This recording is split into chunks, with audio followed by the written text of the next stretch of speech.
મિત્ર ના મળે તો ભગવાન એનામાં વસે છે. સકળ તીરથ તેના તન્માય, વૈષ્ણવજન તો તેને કરીએ પીડ પરાઈ જાણે.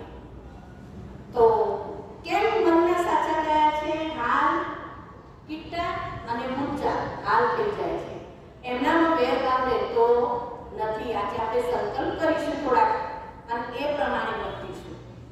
બાળકો, તહેવારોનો રાજા દિવાળી એ આપણે સુંદર રીતે માણીએ. કેવી મજા આવે દિવાળીના તહેવારમાં! સુંદર સુંદર ખાવાનું, તીખું અને ગળ્યું બંને ખાવાનું, ફટાકડા ફોડવાના, નવા નવા કપડાં પહેરવાના, મજા કરવાની, સાથે સાથે જરૂરિયાતમંદોને પણ આપવાની આપણી ભારતીય સંસ્કૃતિ છે. એમાં ગુજરાત તો ખાસ મોખરે છે. સૌરાષ્ટ્રમાં જાઓ તો રોટલો મફત છે.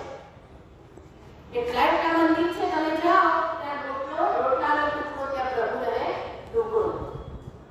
તો તહેવાર આપણે સુંદર માણ્યો. આ શાળા નીચું પડી તમારા વગર, આ તમારા પગલાથી નવકલિત થઈ ગઈ. વૃક્ષો, ફૂલો એ તમારા જેમ ખીલેલા છે, તમારાથી ખીલેલા છે.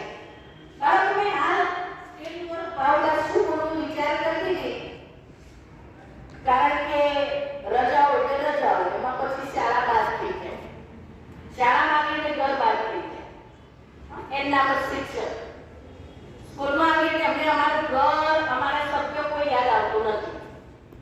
ઘેર હોઈએ એટલે શાળા યાદ ના આવે. તો હાલ એક વિચાર આવે કે એન્જિનિયર હોય એ કામદાર મજૂરો સાથે રેતી, કપચી, ઈંટો એની સાથે કામ કરે. ડોક્ટર હોય તો હા કરીને પેશન્ટો આવતા હોય, બધા માંદલા અડધા મળતા જેવા એમના જોડે કામ કરતા હોય. પણ ભગવાને અમને સરસ અવસર આપ્યો છે કે આ બાળકો સાથે જીવન વિતાવવા. બહુ સુંદર અવસર છે. એટલે તો કહ્યું છે